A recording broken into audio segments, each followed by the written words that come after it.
प्रिय वैष्णवजन, जय श्रीमन्नारायण।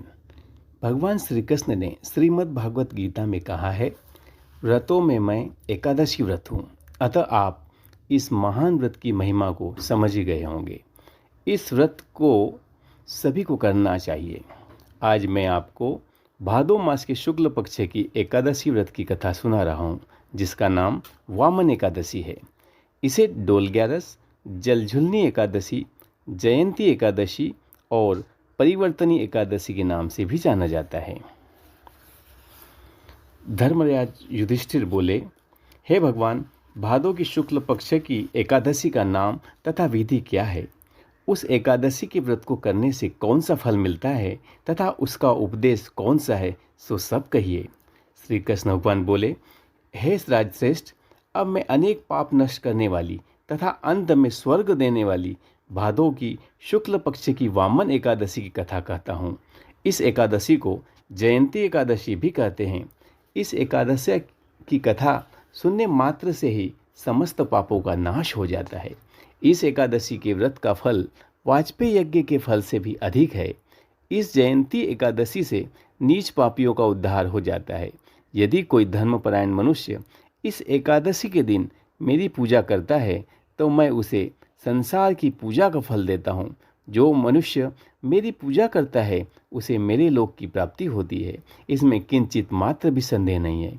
जो मनुष्य इस एकादशी के दिन श्री वामन भगवान की पूजा करता है वह तीनों देवता अर्थात ब्रह्मा, विष्णु, महेश की पूजा करता है। जो मनुष्य इस एकादशी का व्रत करते हैं उन्हें इस संसार में कुछ भी करना शेष नहीं रहता। एकादशी के दिन श्री विष्णु भगवान करवट बदलते हैं, इसीलिए इसे परिवर्तनी एकादशी भी कहते हैं। इस पर श्री युधिष्ठिर बोले कि हे भगवान, आपके वचनों को सुनकर मुझे महान संदेश हो रहा है कि आप किस प्रकार सोते हैं तथा करवट बदलते हैं। आपने बलि को क्यों बांधा और वामन रूप धारण करके क्या लीलाएं की? चातुर्मास व्रत की विधि क्या है तथा आपके शयन करने पर मनुष्य का क्या कर्तव्य है, सो सब विस्तार पूर्वक कहिए। श्री कृष्ण भगवान बोले, हे राजन, अब आप पापों को नष्ट करने वाली कथा का श्रवण करो। त्रेता युग में एक बलि नाम का दानव था। वह अत्यंत भक्त, दानी, सत्यवादी तथा ब्राह्मणों की सेवा करता था। वह अपनी भक्ति के प्रभाव से स्वर्ग में इंद्र के स्थान पर राज्य करने लगा। इंद्र तथा अन्य देवता इस बात को सहन न कर सके और भगवान के पास प्रार्थना करने लगे। अंत में भगवान ने वामन रूप धारण किया। मैंने अत्यंत तेजस्वी ब्राह्मण बालक के रूप में राजा बलि को जीता। इस पर युधिष्ठिर बोले कि हे जनार्दन, आपने वामन रूप धारण करके बलि को किस प्रकार जीता, सो सब विस्तार पूर्वक समझाइए। श्री कृष्ण भगवान बोले कि हे राजन, मैंने वामन का रूप धारण करके राजा बलि से याचना की कि हे राजन, तुम 3 पैर भूमि दे दो, इससे तुम्हारे लिए 3 लोक दान का फल प्राप्त होगा। राजा बलि ने इस छोटी सी याचना को स्वीकार कर लिया और भूमि देने को तैयार हो गया। तब मैंने अपने आकार को बढ़ाया और भूलोक में पैर, भूवलोक में जंघा, स्वर्गलोक में कमर, महलोक में पेट, जनलोक में हृदय, तपलोक में कंठ और सत्यलोक में मुख रखकर अपने सिर को ऊंचा उठा लिया। उस समय सूर्य, चंद्रमा, नक्षत्र, इंद्र तथा अन्य देवता आदि शास्त्रानुसार मेरी स्तुति करने लगे। उस समय राजा बलि को पकड़ा और पूछा कि हे राजन, अब मैं तीसरा पैर कहाँ रखूं? इतना सुनकर राजा बलि ने अपना सिर नीचा कर लिया। उस पर मैंने अपना तीसरा पैर रख दिया और वह भक्त दानव पाताल को चला गया। जब मैंने उसे अत्यंत विनीत पाया तो मैंने उससे कहा कि हे बलि, मैं सदैव तुम्हारे पास ही रहूँगा। भादो के शुक्ल पक्ष की एकादशी को परिवर्तनी नाम की एकादशी के दिन मेरी एक प्रतिमा राजा बलि के पास रहती है और एक क्षीर सागर में शेषनाग पर शयन करती रहती है।